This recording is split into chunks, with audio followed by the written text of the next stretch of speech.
Welcome to Film Fights with Friends podcast. I'm Stephen Koepfer, your host with... I am Paul Varacchi, your other host. Yeah, man. Paul. Yes. Dude, this is going to be a fun episode. It is going to be a fun episode because... This is a Steve and Paul episode for those. It is. We have no guest today. I love it when we have no guest because, A, we had a guest in the episode before. Mm-hmm. But then, you know, we drink during our episodes. And we're kind of like, oh, we have another episode. We've got our guest. We got to keep it tamed. Well, since I was with you, I was like, you know what? Fuck that. Are you trying to explain why we're tanked? I'm trying to explain that. Yeah, this is going to be a really fun episode because we drank a little bit more because we're like, fucking, I'm only talking to Steve. Yeah, that's it. But we are going to dive into, for those of you listening on the reg, we have mentioned in the past that we were working on a screenplay. And we've finished our third draft of it just like this week, actually. We did.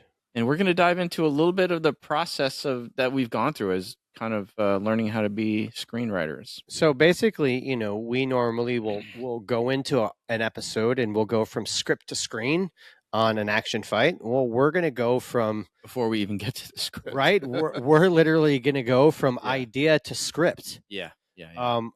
You know, before we even, just like Steve said, before we even get there.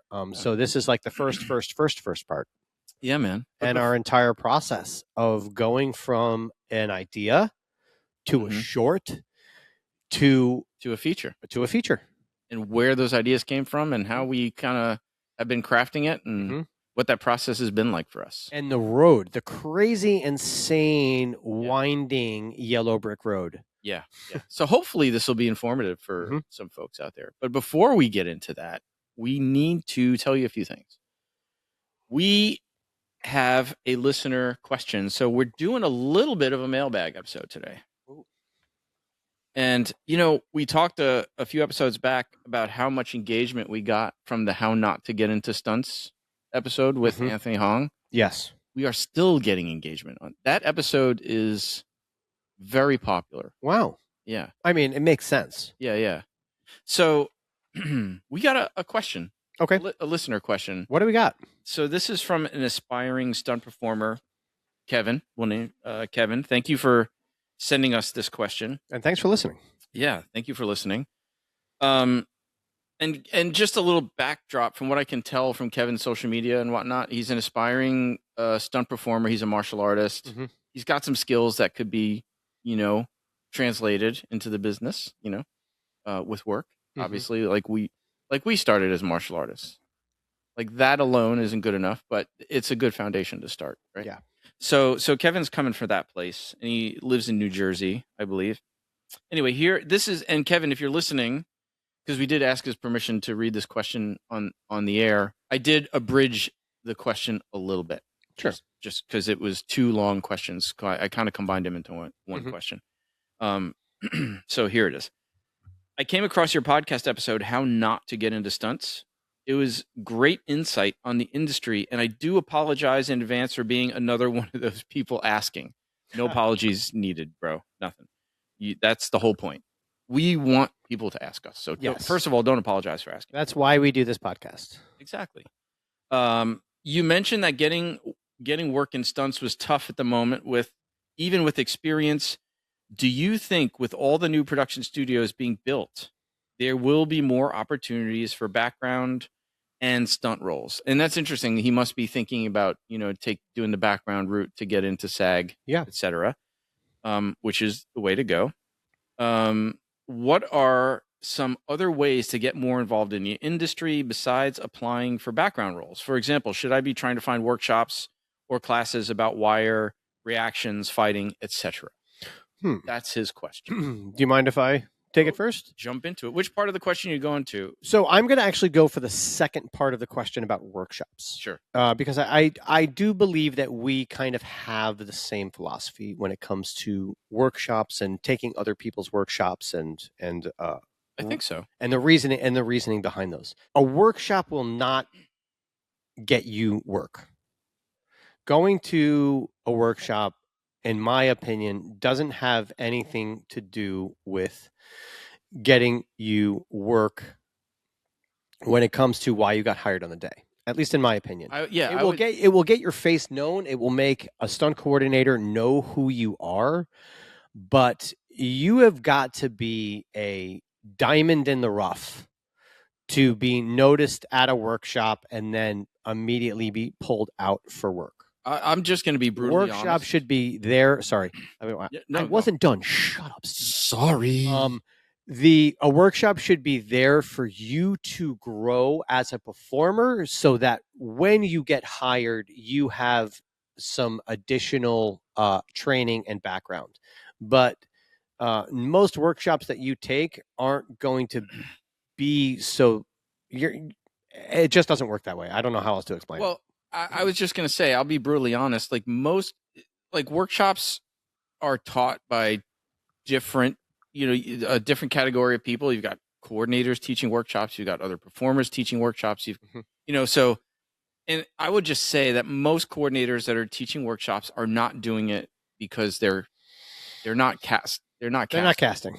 They may have very good intentions. That's what's called an open invitation, in my opinion. Well, yeah, that's not a workshop. And then that will be, and that's not a workshop. That's a completely different thing. So don't confuse the two. Yeah, it's not an audition. It's a workshop. So, and I'll also be honest and say sometimes coordinators are doing workshops and they don't give a shit about anything but making the paycheck, especially these days when work is tight.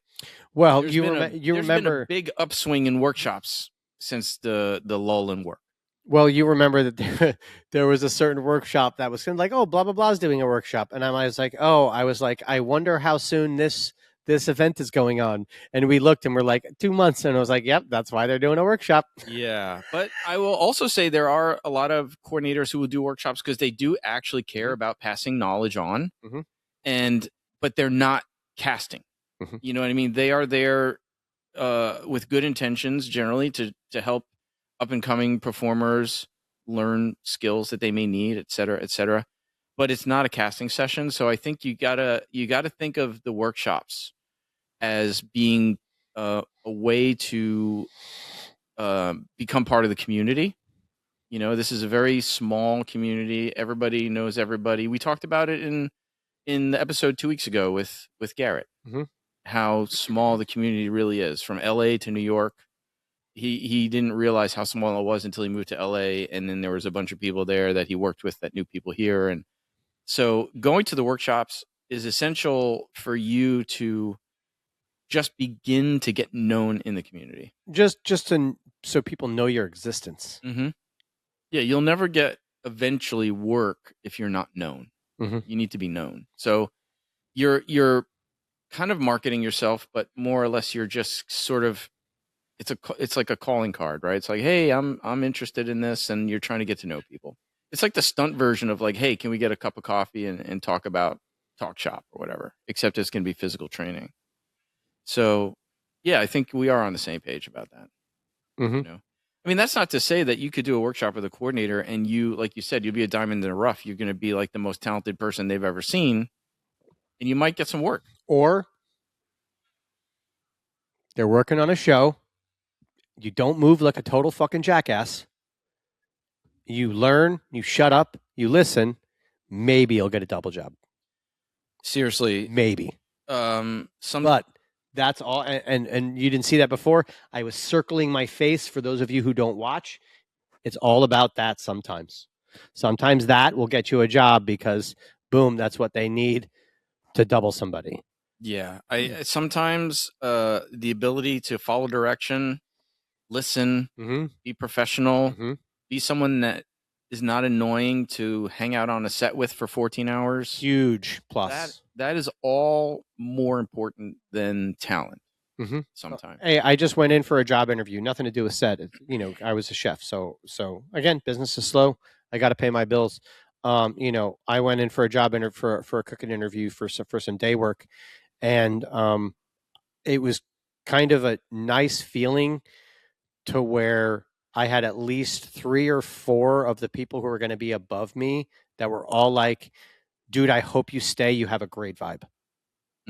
Like, that is what you need on set. People need to want to be around you from almost the moment they meet you. Yeah. Even I think Rocco even said it in his interview when I was a COVID supervisor, and they'd come back and they're like, "Why the fuck is this guy here?" And be like, "Dude, who gives a shit? He's good to have around." Yeah. Yeah. You want to be that guy. You want to be Or- that guy. Yeah. But to the first part of the question, I do understand why this could be feeling like a harbinger of good news. You know, the fact that all these studios are being built. Netflix just put up 4 sound stages in New Jersey. There's a massive facility starting in Bushwick. They're going to put up. There's, you know, there's the expansion of the existing studios. There's the new Wildflower Studios, De Niro's studio. But Look, studios and buildings are great. Full studios are and Mhm. full buildings are better. Just because the buildings are being built doesn't mean there's anything inside. I mean, look at LA right now. About 60% of the sound stages are empty. You know, so like That's what I'm saying. so. You know, I got a job about security work. Mhm. You know, for the new Netflix studios opening in Jersey, but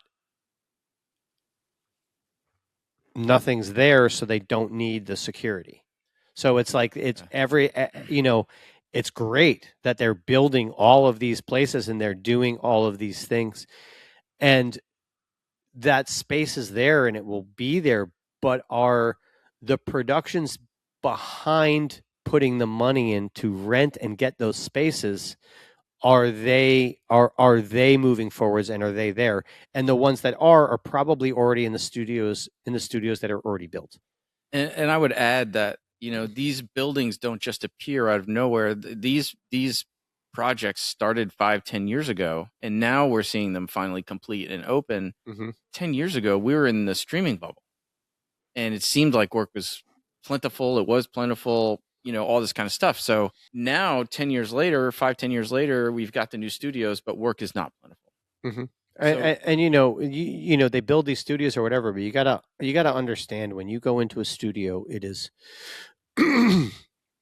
a huge, giant, empty warehouse that when you walk in, imagine walking into a football field, right? Take out the stadium and just put a square around the field with amazing infrastructure, sprayed foam, and all this everywhere, and it's empty. And then when they want to shoot, they have to build houses and an entire set and an infrastructure in there and then start shooting.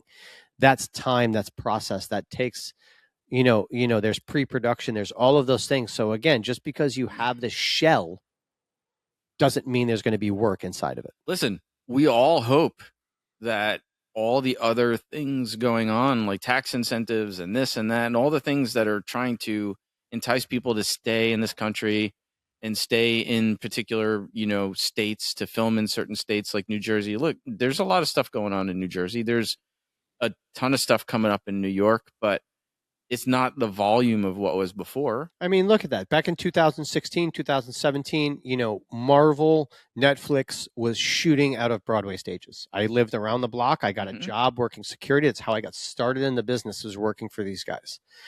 Their entire hub was there. Marvel is now in fucking Germany, right? Well, yeah, they moved to Atlanta first. They moved to Atlanta, and now that's it. They're gone. Their home base is Germany. I mean, I've said before, maybe not on this podcast, but in discussions with people, like, I don't know if the tax incentives are really enough to keep people here. I'll tell you what would keep people here. And this is not, we're not going down a political rabbit hole, but this is just the reality, is universal health care in this country would keep studios here. You know what? They dump so much money. I mean, look, that was one of the reasons Marvel stated for leaving this country, is because of the massive budget in providing healthcare for all their workers.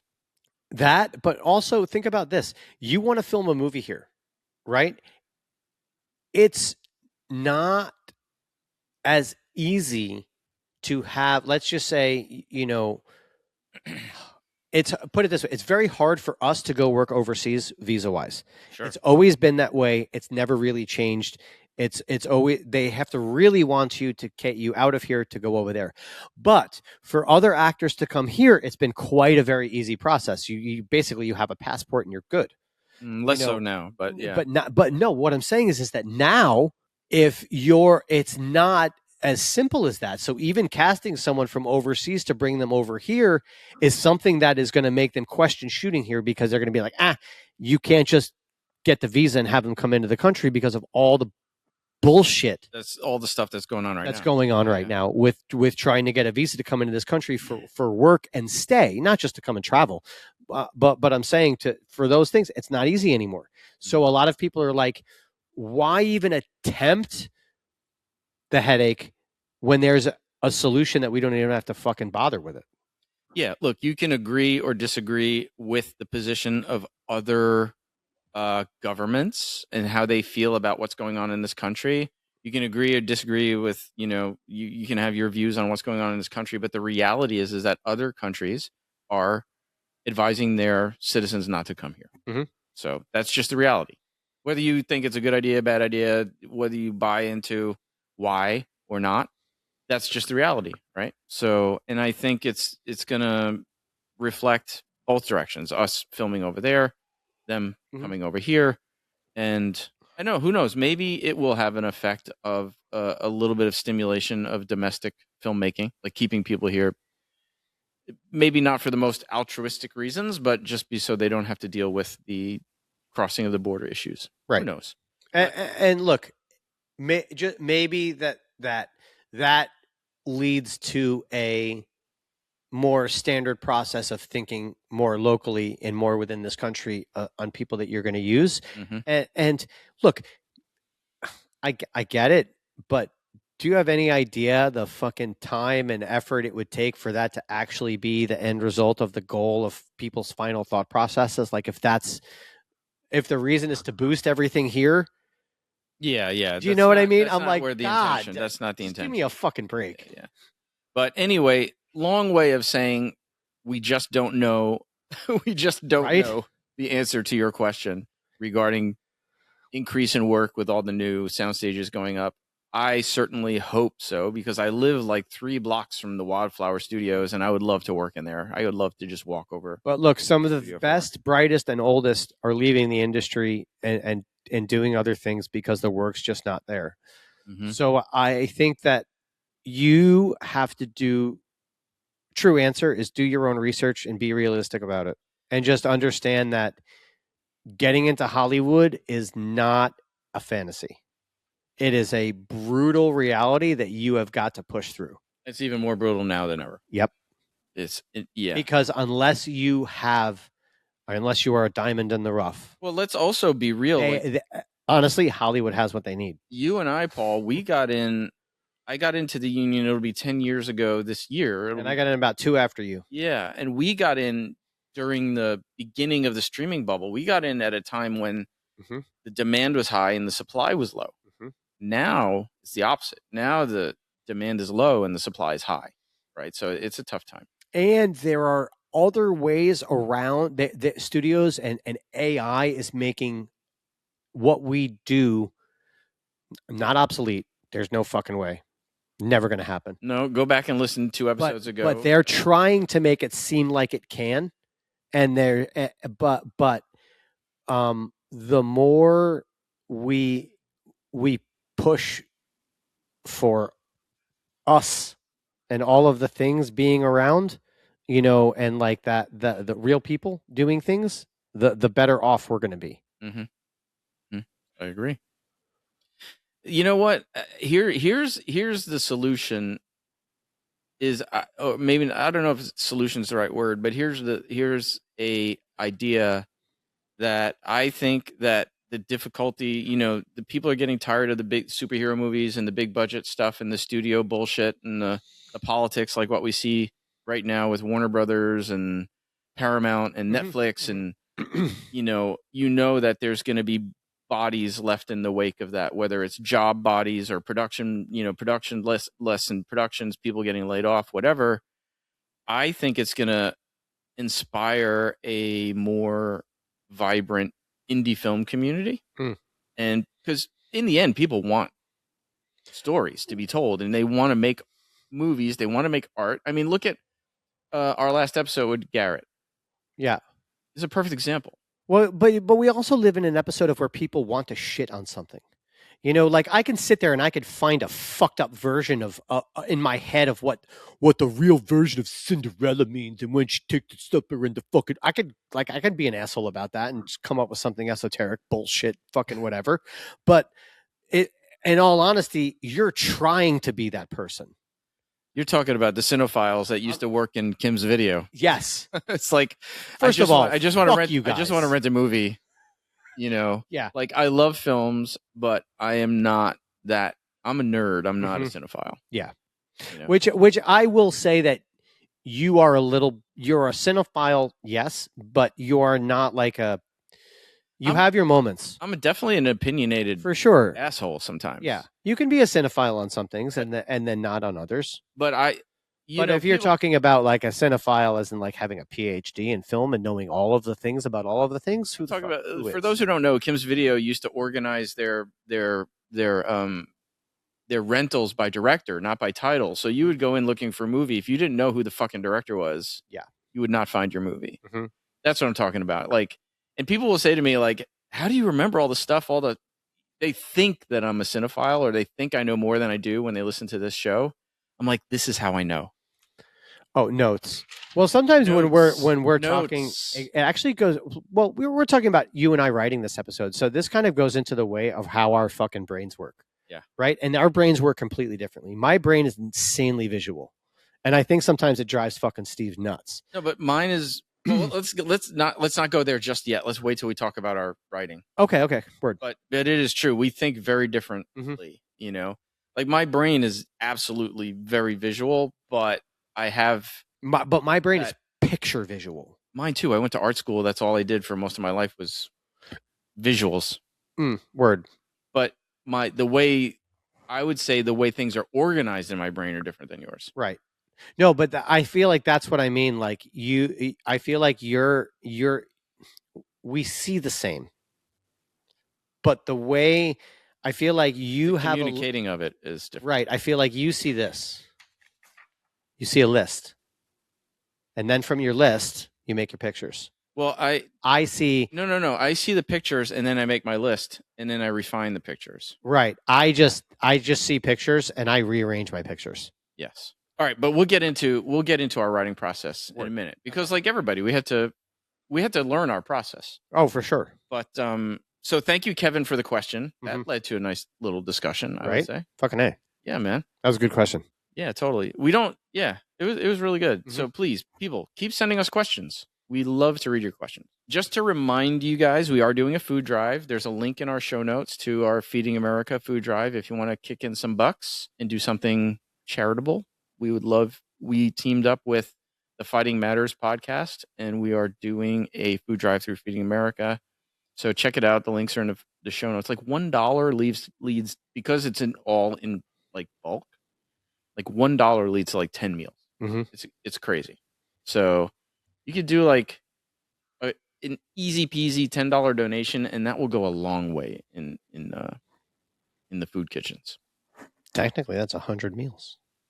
Yeah, it's insane, right? That's insane. That is pretty crazy. Listen, dude, when we recorded this back in January, because now we're at the end of February, like this is dropping. But back then, within like a 2-week span, we got like 12 new Patreon members. I know, it's freaking crazy. I couldn't believe it ever. Like where are we gonna be in 6 weeks when this episode drops? God, I hope. I don't know. I hope by then we have 100. We're gonna be thanking way more people. Right?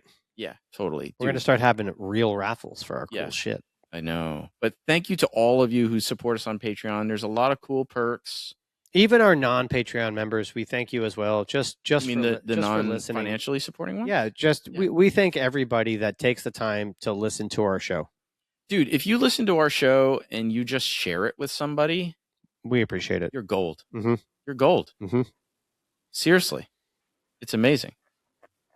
And if you want to be part of the Patreon community, we'd really love it because the Patreon community in large part is what keeps this show alive. Anything else you want to say besides how awesome our Patreon people are? Nope, they're pretty awesome. I'm good. Yeah. I mean, how much better can you be than tell them how awesome they are? They are awesome, dude. They're awesome. The more the merrier. And I will say that, we try to make sure that we love all of our members, but we really do try and do really cool and really fun things for our paid Patreon members. Mhm. Give them extra bonuses, give them extra benefits.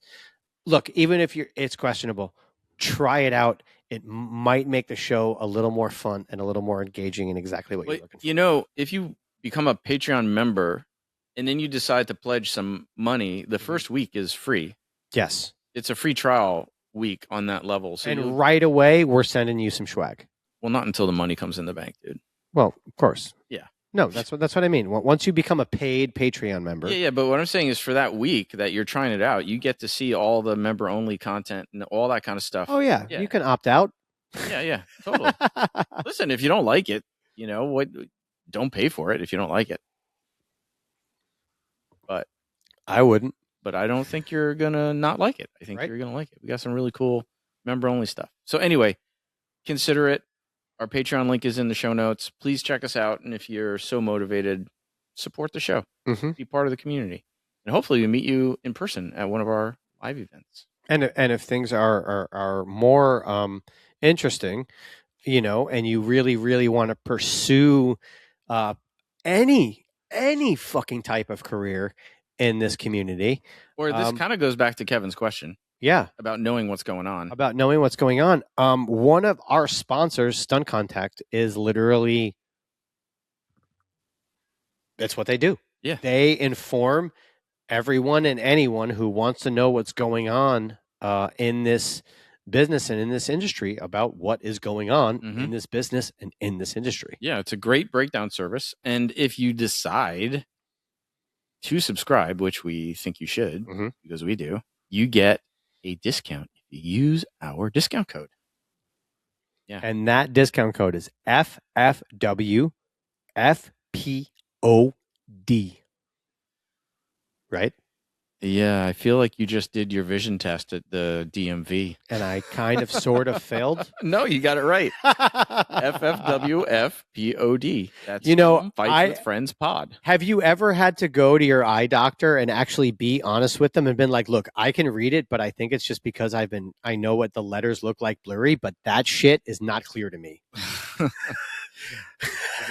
I think that's what happens when you're like getting old. Yeah. And I'm like, dude, look, I can read it. I'm like, but it's not clear. Yeah, tell me about it, dude. Tell me about it. I got my annual eye exam coming up. I'm going to be having that conversation real soon. Dude, it's like when I go in for my ear test. Yeah. And when I have a really good ear doctor and they can tell that they have to really, really block out, put a shitload of sound in my right ear because I will hear the vibrate. I will you can hear sense the vibration from my left ear, and I'll hit the button at the right time. Yeah. But the doctor can tell by the way I'm like questioning myself, and I hit it. He's like, "Well, that was like, fuck, man." He's like, your right ear is dead, nothing. He's like, but your left ear is like, I don't even know how to say you have better than 100% hearing. Dude, that's like my but he knows you're cheating. That's the thing. He totally knows. That's like my old piano teacher growing up, Mr. Nevin.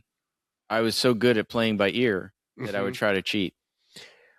And then he would know you're not really reading the notes, dude. And he would hit me on the hand. He had this little like he had the little snap of the fucking ruler. It wasn't a ruler. He had like the thing that looks like the old car antennas, like the collapsible. Just a little pen pointer thing. That he would pull it like a baton. And he would wrap me on my hands. Those were the old days of where corporal punishment was. Right. It was okay. Right.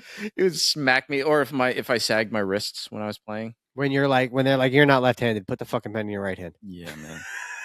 So anyway, Stunt Contact won't smack you on the wrists. But hey, listen, if you work in this industry, you should definitely check out Stunt Contact. The link is in the show notes.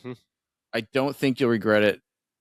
They're so informative, and I say it all the time, and I'm not blowing smoke up your ass. Like, I'm constantly sending out emails. I sent out like 7 last week, so it's. And I'm constantly sending out emails because after Steve sends out 7 emails, he's like, dude, I just sent these 7 emails out. You should send them too. There goes the analytical brain. I'm on it. Boom.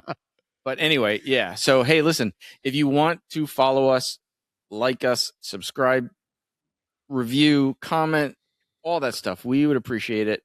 We're basically everywhere you can listen to a podcast. Right.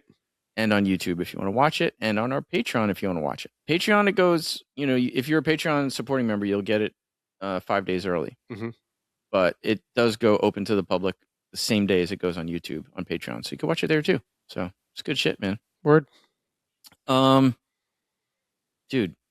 So you came up with so you got a Facebook memory around Christmas time, right? That we had finished our short. The short, yeah. Screenplay 3 years ago. 3 years ago. Mm-hmm.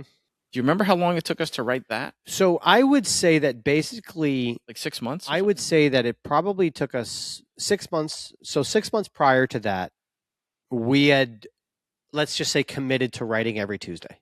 No, not even close, dude. We didn't commit writing every week until we were about a year into trying to write the feature. Oh shit! And we were slacking. And remember, we said this is bullshit. This will be done in 6 months. And then it was like a year. Yeah. And we were still like, yeah. That's right. You're right. But the short. The short we crushed because the short was an idea that I had, and I have been. We don't want to give away too much of the story, but basically, when I have an idea, and it sits in my head for a really fucking long time, and I constantly badger Steve with it, and he's like, "Dude, what the fuck are you talking about?" I'm like, "I told you about this 6 months ago." He's like, "I don't remember. You fucking." But here's the deal.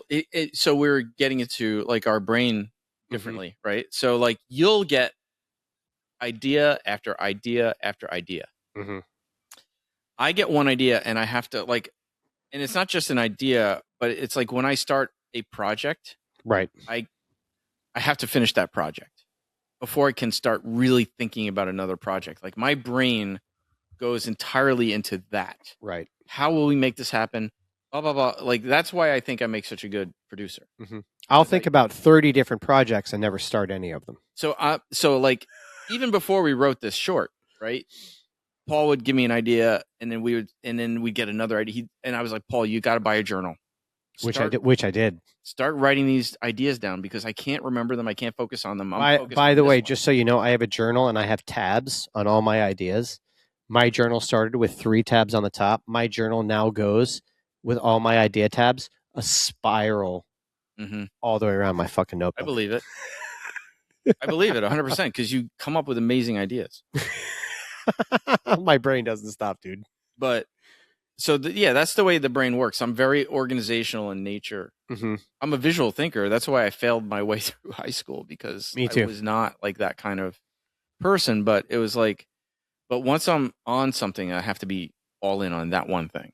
It's a blessing and a curse. Mm-hmm. Well, it's also why, when we first started writing, right, we had a lot of other, I don't want to say irons in the fire, but we had a lot of other things that we were thinking about. Right. We had the short that I wrote for Kristen, who we had on the show. We were bouncing around the idea of the fun idea of all of our friends in the winter and the delivery thing. We were going to do a spec commercial, right? Which was delivery service. Which is honestly, I still smile and think about that. It still might be great, but we had all of these things that I was really, really looking forward to. But then I was like, you know what? No, nothing else is happening until we finish writing this. This is the commitment right now. This idea needs to be. But I think the journal helped you target that. Yes. I think having a place to put that. Yep. Other stuff. Yeah. Allowed you to target on this right now. It did. For sure. Yeah. For sure. And then, when I kind of pitched the idea as to you, and then years later, when I'm like, dude, let's shoot this and let's write it because this is fucking cool. Yeah. And then probably, a year or two, maybe a year later at least. Yeah. And then we kind of. Well, the idea was we'll shoot the short. Right. And then, like a lot of people have this idea. We'll shoot the Concept for a short feature. as a proof of concept for a larger production. Right. But then we finished the short screenplay, Mm-hmm. and then we decided we need to have the feature written and in our back pocket already. So if we do shoot this short and somebody actually likes it, we need to have something ready to go. Right. Just like if you're going to send in if you have an idea for a series or something, and it gets, even before it gets taken on, they're going to want to know that you have an arc that the show can go for about a bunch of seasons. 7 seasons. Right. So you have I actually think now that was when that's what we were asked for choke artists. Yes. But now I think with the popularity of limited series, I think you don't. Yeah. Right. Because that was streaming bubble stuff. We want to be able to know that the writing's not going to shit the bed for like a bunch of time. Word.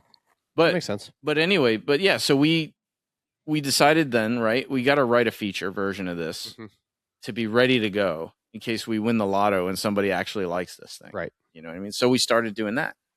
And I think we waffled and wrote a little here and there for like a year before we decided, like, if we don't commit to this, we're never going to fight. Right. Because I feel like and within ourselves, as we were talking about, I feel like we were just going in circles.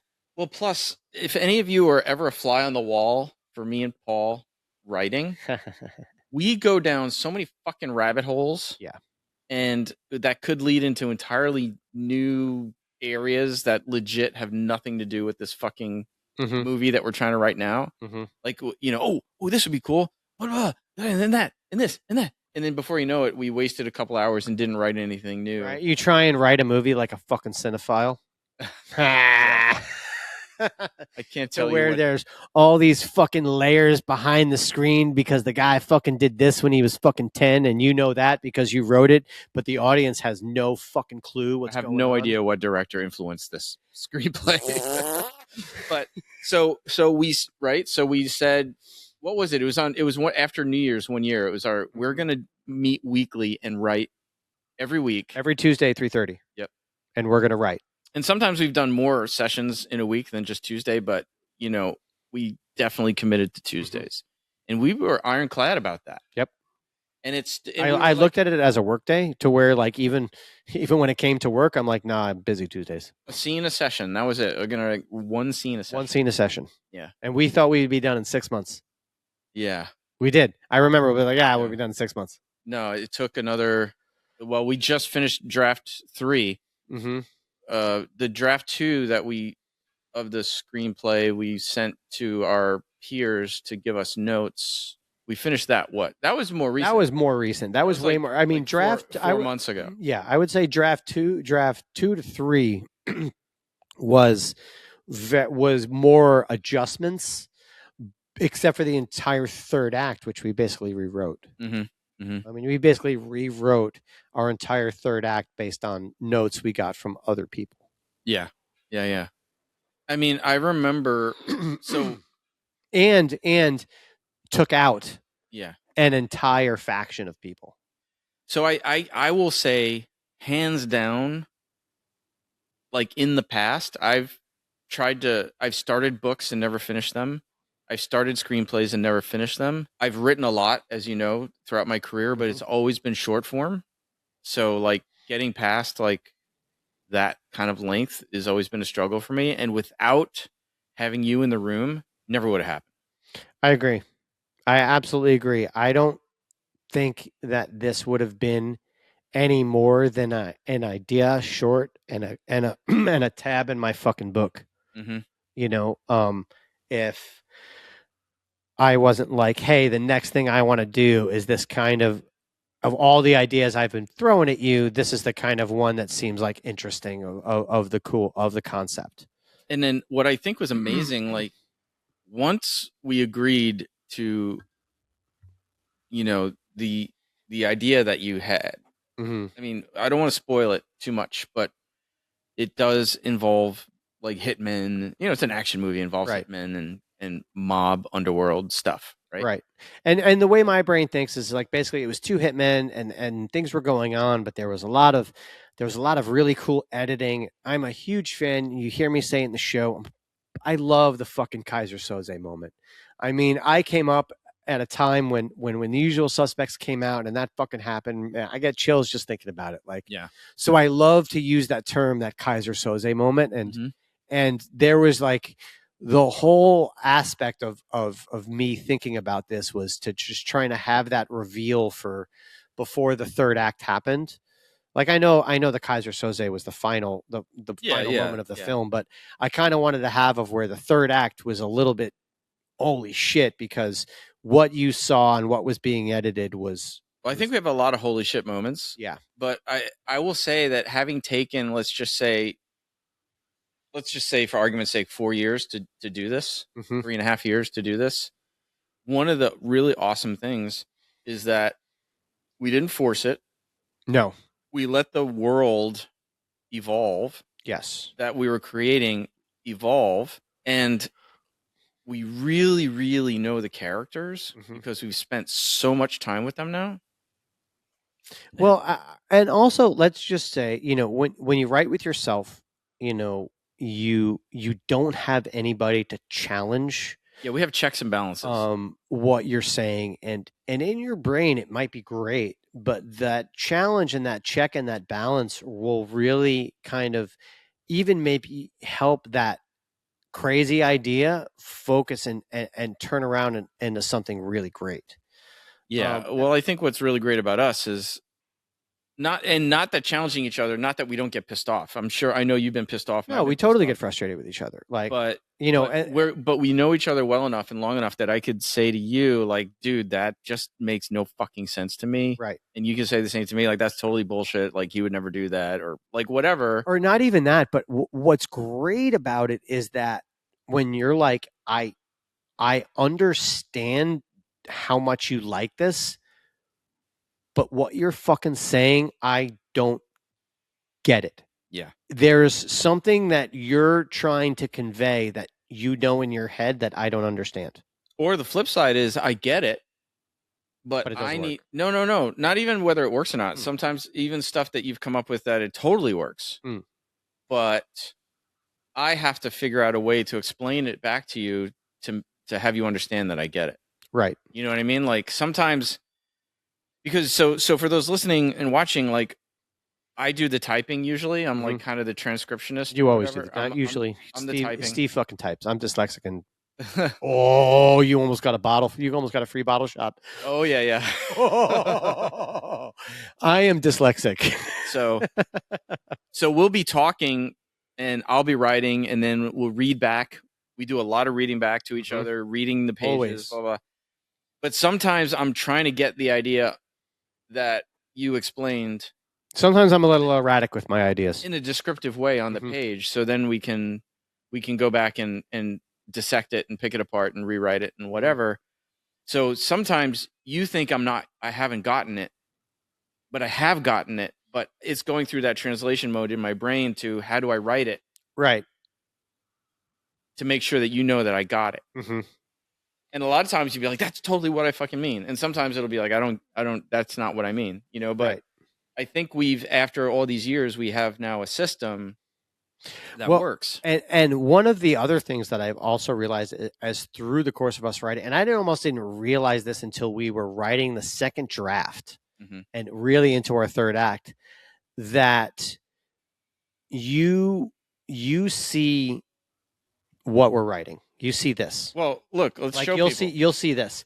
Yeah. I will be thinking about this, the other scene, 3 other scenes behind, and all of and then sometimes I will jump. Yes. And you will stay in this scene, and I'll be like, oh God, fucking damn it. That's why he doesn't get it. Being like, no, I went back to the other scene in the same place. But you didn't we're tell me. Now in the other time, and I didn't fucking tell Steve I jumped, and then he's like, oh, no, now I get it. That absolutely works. And I was like, motherfucker. Yeah. By the way, for those watching, here it is, the third draft. Boom. It feels good to have a physical copy. Right. This is the other thing about the writing process is like, like now that we finish this current draft before we send it to our peers for notes, I have to have this. Yeah. Like the scrolling and notes on the screen does not work for me. It works like in the process while writing, but to read it and digest it as a whole thing, I need the physical copy. I need it in my hand. And a lot of times I find that what really helps with writing a partner is if you don't understand what it is that they're trying to convey for the next scene or this scene or how they want it shot or how they want it written or how this person should be, don't fight back and tell them what you think it should be. Shut the fuck up and say why. And then let them explain why. And then maybe the why, you'll be like, oh, fuck, that makes sense. And then maybe they can take a little piece of your idea and incorporate it into the why, and it will make fucking magic. Well, yeah, that's like oftentimes, and this goes in both directions. Like we'll be telling each other, I'll be telling you an idea about an action in the script, or vice versa, and you'll be like, but what is your intent for this moment? Like, what is the piece of the story that you want to get through? Like, tell me that, because that will make more sense. Like, all this descriptive stuff. And then you're like, oh, that's what you want the viewer to come away with, right? You know, to learn about this person or this incident in the thing. Yep. So, I think what's really cool is once we came up with the short, and then we were into the drafts, the feature drafts. It was like building out the world using, like a lot of people do in their first feature screenplays, like real life experience. It's also interesting that when we finished the first draft of the feature, I know I'm jumping ahead a little bit, all good, but when we got our feedback, it was very funny that as for the very first opening scene or whatever, we had a lot of shtick, we had a lot of stuff, we had a lot of one-liners. We put a lot of shit in one scene. So just to pause, so the readers know the opening pre-title sequence was our short. Was the short, and then it was designed that way. Like we wrote the short as it was out of order. Yeah, like sort of a Bond pre-title, right? So it could be a short film unto itself, and then we would expand upon it afterwards, right?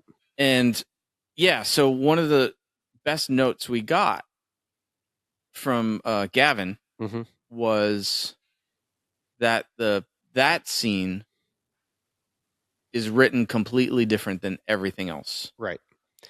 And then I was just like, and he's like, there's so much this, there's so much that, and I was like, fuck. I go, that's because when we wrote that scene, we didn't write that scene with anything else in mind. We wrote it with that being a short, so we wanted to fit in the humor, we wanted to fit in this, we wanted to get in everything that you would need. And he said, oh, that makes sense because it totally works as a short. Yeah. So but the reason that at least I thought that note was so great for us was that not only were we able to take almost all of that shit out of the opening scene, but we also understood how to rewrite the humor into the rest of the script and space it out and say, is this needed or is this just funny because we just came up with a fucking funny line? Yeah. Like it let us think about how we rewrote it differently. Yeah. I mean, I think we basically just so people understand, after we finished that draft, after we finished a draft of the feature that we felt was tight enough to get some notes from people, we sent it to 3 people, right? We sent it to a few people. Well, we got 3. And we got 3 back, and then those were the 3 people that we, instead of being like, hey, did you read it yet? We were just like, okay, you're interested. Yeah. We're going to be the 3 people you engage. Well, we sent it to 4 people. Yeah, but one person, for valid reasons, like couldn't really get back to us or whatever. That's fine. Like, listen, I know reading a 96-page thing is a time-consuming. Oh, you're asking someone to do a job. Yeah, exactly. It's not a favor. You're asking someone to do a fucking job. Yeah. If you ask, that's a note to everyone out there. If you have a script that is over 10 fucking pages. You are asking someone to work when you ask them to read it.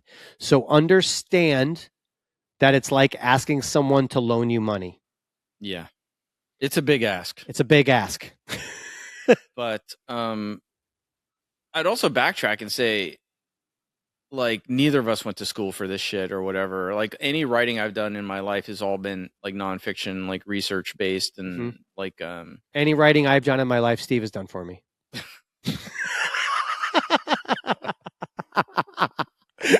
That explains a lot. But anyway, so we sent it to, we got notes from 3 people back. 2 are, screenwriters.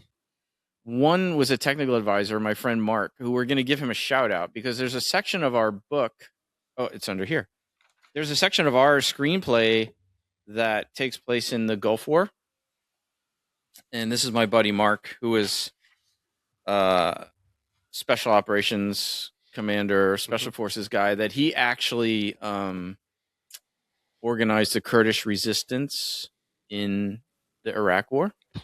Like, and people, you need to read this book. It's awesome. This is like James Bond level shit, but also very honest telling about warfare and whatnot. So it is those who face death. Just giving him a plug because he helped us so much with our screenplay. I mean, the book is great. I would give him a plug anyway. So I definitely say pick up this book.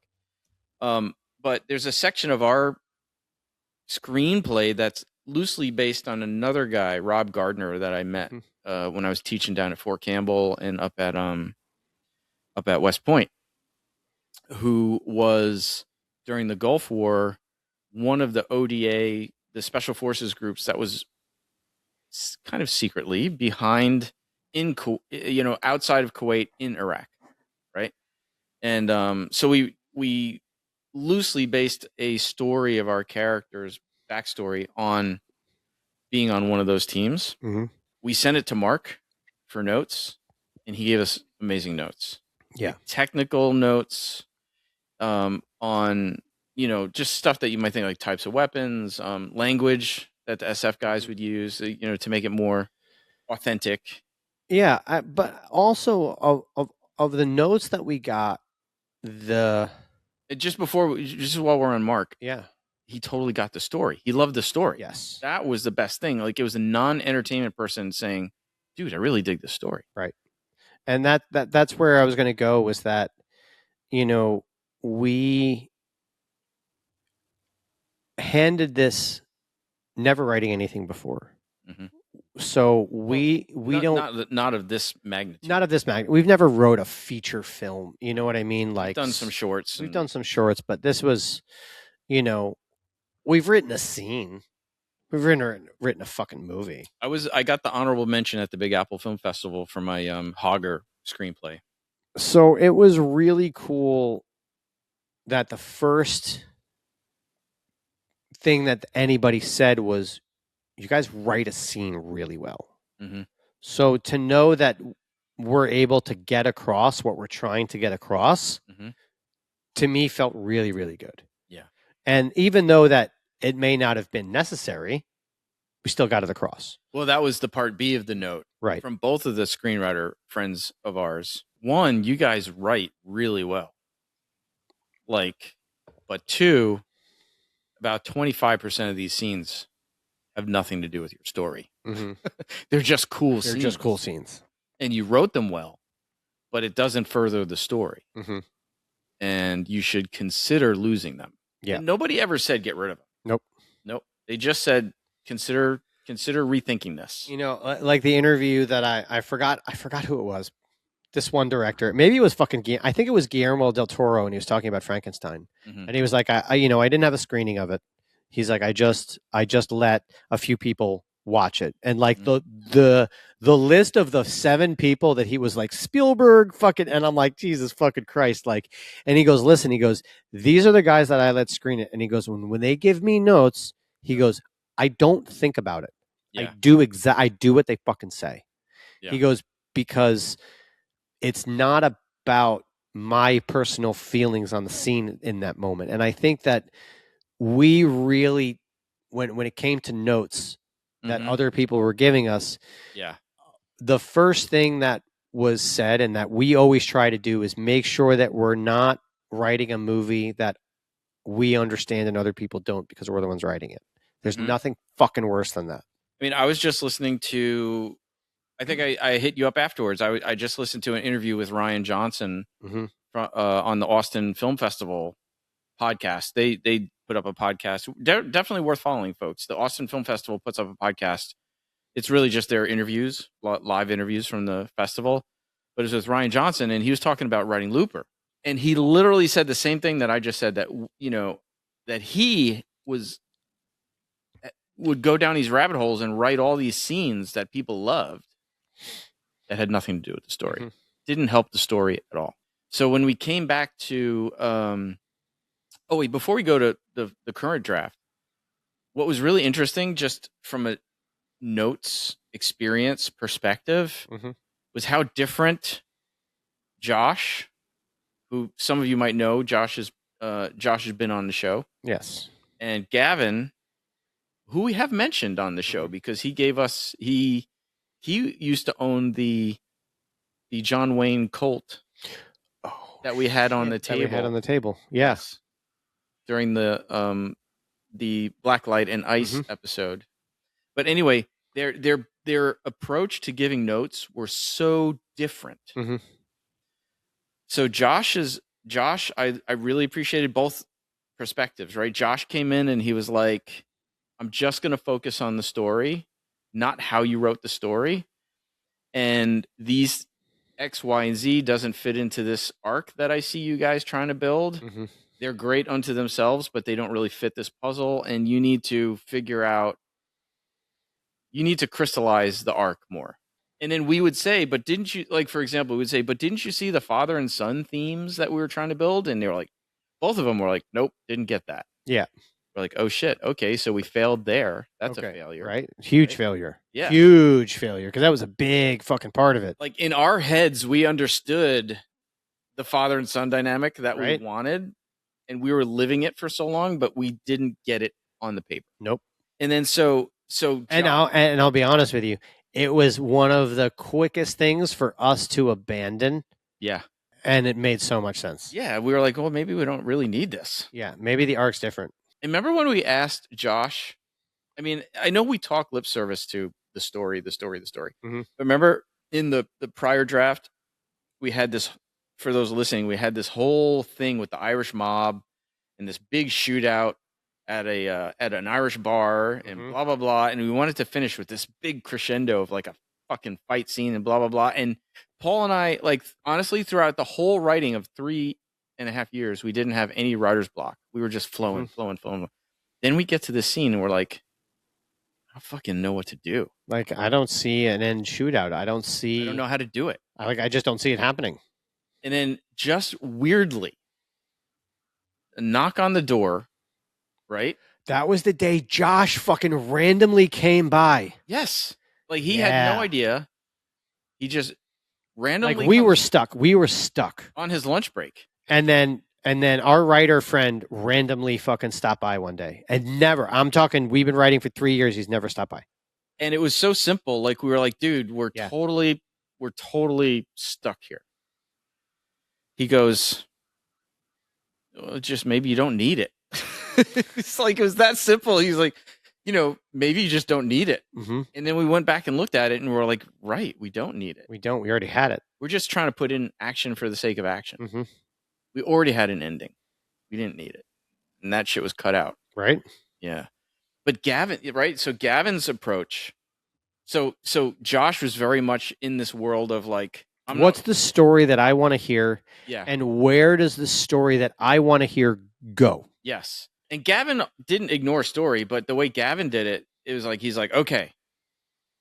As he read the screenplay, he took notes all throughout. Mm-hmm. And we literally, and he told us straight up, he goes, I wrote notes here that may be disregarded when I get later on because I learned something or like whatever. But we literally went page by page with him, every single note he wrote for the whole 96 pages. Mm-hmm. It was like an hours and hours long conversation. Mm-hmm.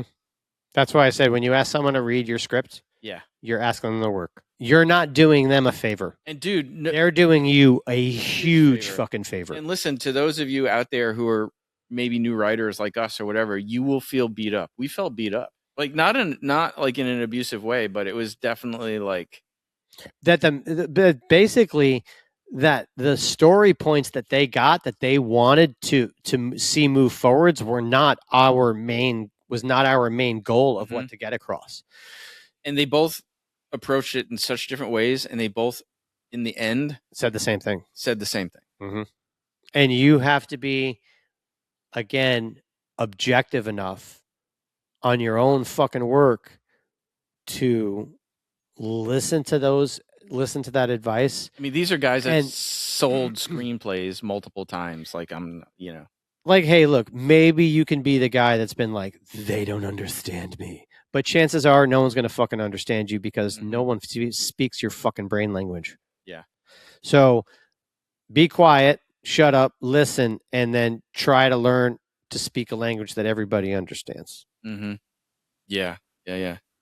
It was such a great experience. And we're not done. No. We're not done. We're about to wrap up with this current draft, third draft. And honestly, when we say wrap up, we literally mean some grammar editors, make sure we don't have some shit doubled up. Yeah. And a few, like one little minor add in just to make one other scene make sense. Like nothing big, nothing major. You know what? It was it seems like a no-brainer thing was Gavin's note, and Josh didn't pick up on it either. He's like, damn, I didn't pick up on that. Was the tech. Oh, the tech of the era. Yeah, because our screenplay, our story, we had to change a lot of story and a lot of stuff based on the tech. We were writing. Well, yeah, we were writing like we totally forgot. Like, so our story starts in 1991 and ends in 2022, and then we make pit stops along the way, 1999, and like all these different years. But we wrote everything as if, like satellite, laptops, Wi-Fi's, like cell phones, all were contemporary, even in 1991. And Gavin was like, dude. So we basically had it like, so you'd see a movie of where like there's a bunch of people in a room that can see stuff, right? But we had it set up where like the guys on the field could see the shit that the people in the room could see. Yeah. You're like, no, that shit wasn't there yet. Yeah, totally. Like simple things, like when we talked to Mark, like an open screen laptop. When you talk to Mark Gerdovich, remember there's a scene when they're running, they're in Iraq and they're running from the Republican Guard, and they're on the radio. No, Mark's like, at that time radios were stationary. They didn't have like the mobile radio like that, so we had to rewrite. Like, oh shit! So they can't communicate. They have to abandon the radio, and then go on without the radio. But that led to some really cool dynamics in the scene. Yes. Well, that's the thing. The more we cut out, the more stuff we found. Yeah. That's the one thing is that when it comes to you finishing that first draft or whatever of your screenplay, that advice and those things and just because don't forget, once it's written and you have it saved, guys, that's it. It's never going anywhere. Yeah. Just because someone tells you to change this, it doesn't mean you have to. It doesn't mean you did. That version is always there. That first version of mine and Steve's script, we always have it. We can always go back to it. We can always blah, blah, we can always whatever. But we decided to just been like, hey, you know what? Let's fucking run with it and see where it takes us. Let's just embrace these ideas. Not that we had an issue with any of them. We were ready to fucking... We kept one scene that they thought... We did keep one scene. Fuck that. That scene's awesome. Yeah. We're not getting rid of it. It's hilarious. We fucking need it. It's great. It's like, but you know what? That scene, now that we cut out that other stuff and sculpted it more, I think that scene's going to be so much better. The scene actually makes more sense, right? Because we didn't cut it out. Yes. Yeah. And also there was just something about it where I was like, nope. I was like, that's got to stay. I was like, I see it in my head. It's too fucking perfect. It's too just... Dude, I want so bad. I want so bad to tell people the story, but I will tell you, let's tell you this. It's not it involves, obviously, hitmen. Involves basically Russian mob and corrupted combat sports. Yes. Taken from real life experiences of yours truly. and the Iraq background taken from stories told to us, Mhm. and then culminating kind of with Paul's idea. Of two hitmen entering a building, Yep. and And I'll leave it then at that. yeah, and then the final big boss. And then basically, so the two hitmen are entering a building, but let's just say one enters from the top and one enters from the bottom. Kind of, yeah. Let's And I'll leave it at that. I know. I so badly want to be like, it's like the raid. It's like But so many it's- things but thrown not. together because we have. It's like a buddy cop movie, but not. Well, it's one of those. It's like we tried to stay away from so many things, but involve so many things to not like we want it to be its own thing, but also show our love for everything else. Well, listen, Josh, And then. Sorry, go ahead. I was gonna say Josh, who routinely writes action screenplays, that's what he writes, said to us, and this was one of the best compliments ever. He's like, I don't think I've ever seen this story told this way. Mhm. Yeah. So when he gave us the notes of like, this is the story that I want to see keep going, that meant a lot. To where he's like, I've never seen a story like this before. You should listen, and when he writes, you should listen to that guy who is like, who has such enthusiasm over the story you're writing, but when he loses the enthusiasm, when you go off on your fucking artistic bullshit, and just keep it short and sweet and say that. Yeah. When he tries to bring you back in and been like, that's not, I don't get that story. I don't see that. This is the story I want to see. This is the story that's keeping me interested, as opposed to when you kind of are watching or reading something, and then all of a sudden you realize you're not reading anymore. You're staring off at the fucking corner of your room. Yeah. Well, you know what? One of the struggles that we have, challenges, not even struggle, challenge, questions is how, you hear people say you don't want to direct in a screenplay, you just want to write the story. And then so we find ourselves almost every writing sessions asking us, okay, is this a Directing thing? Is this a let the actor and the director decide moment? Right. Or is this a we want to describe what's happening moment? Right. And finding that balance Mm-hmm. where you're not wasting time. I mean, that was one of Josh's big advice was like short paragraphs, not big long paragraphs, short paragraphs spaced out. But I think that has been a challenge, like the not wanting to, for lack of a better word, mansplain whoever gets this screenplay down the road, like to give them their creative input too, and the actors, so don't. I mean, I wouldn't even know what to say. We're not directing in the screenplay, but we're not over directing. Right.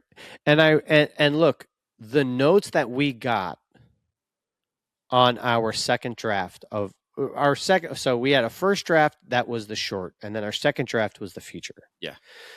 The notes that we got on our first second draft of the feature is the one that took about 2.5 years. 2.5 years to write. Yeah. So those notes basically led us to taking out an entire faction of people and rewriting our entire third act. Mm-hmm. And while we were doing it, we were just being like, God, this story flows in this direction. This is like, I'm so glad we just took a second to really figure out how we could take this advice and how we could make it work, because it just makes sense. Yeah. Yeah. So I think we'll report back to you guys, because we're going to be giving this new draft right to our advisors. Mm-hmm. I would say just also in general, like as a note, it's really great to have a few really good, trustworthy people that will be honest with you and tell you something is not good. I mean, you and I can do it to each other. Right. But we still get lost in in our own bullshit. And we're too married to the story or to a scene or to like you can give, like, put it this way, you can give me your opinion on what you think I say, but that doesn't mean I'm not going to passionately stop arguing it until you fucking give in. As opposed to Josh, I'll just shut the fuck up and listen to him. Yeah. But when you get notes from two different people who don't know each other, who write very different kinds of stuff on opposite ends of the country, one person's in California, one's in New York. and they give you kind of the same notes, Yeah. you need to listen to them. Yeah. Don't give your work to someone that is going to tell you that it's good. You know what I mean? Like, no, we don't want emoticons and everybody saying that's fucking awesome, bro. Like, don't that's not notes. Like, don't if it's gonna if you know someone is gonna say it's good, that's not the guy you want to give it to. Yeah, we want the person who's going to be honest with us and brutally honest. I mean, honestly, I felt more beat up after Josh's note session than you want the guy who's going to tell the beaver he doesn't give a good blowjob. That's the post-credit scene. Oh my God. Well, I don't know, man. This was actually really good just for me. I don't know about you, Paul, but just for me, for actually helping formulate our process. Mm-hmm. Oh, absolutely. It was really good. Hope you guys enjoyed it too, man. I did. Oh, and one of the other things that we did, and I don't know if we really went over this, but like, there were so many times when I did this and you did this, to each other, to where you're like, and you're like, you know what, fuck it, never mind. And then you would just be like, no.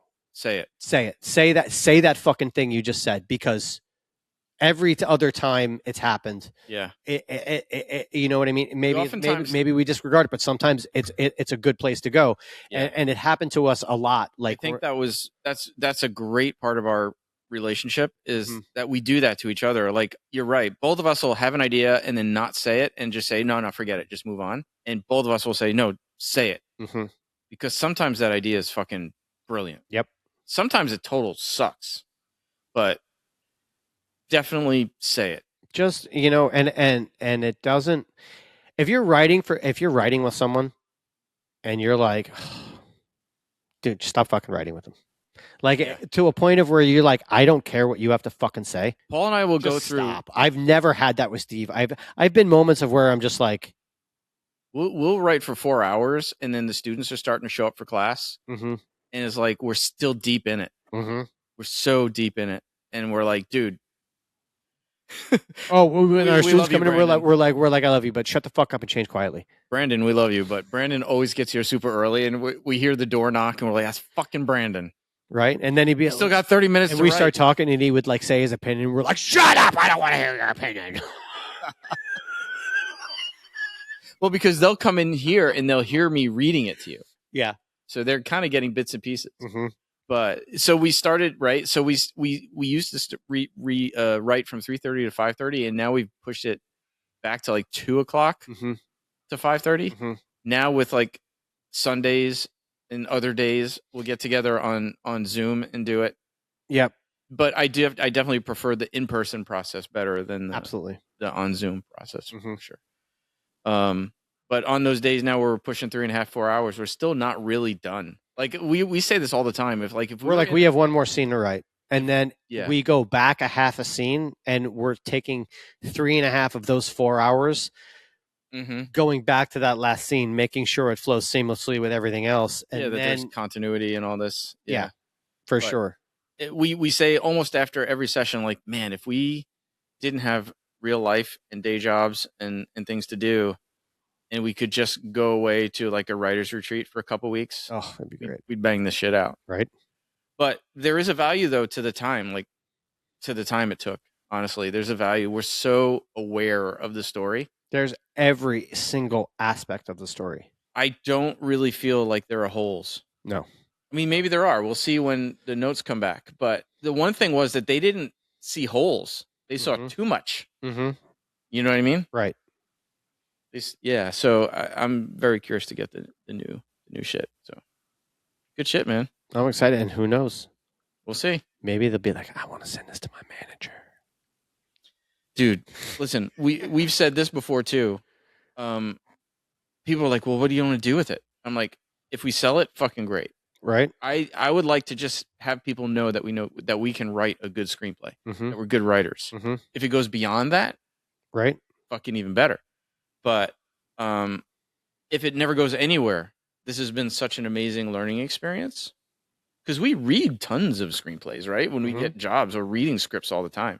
Writing it, whole different story. But reading it all, being so familiar and having been reading scripts for like a decade of other people, like we didn't have issues with formatting and stuff like that. Like that we kind of knew, so we could really focus on character development, story, stuff like that. So it's been great, and hopefully everybody else out there will get to see it in a movie one day.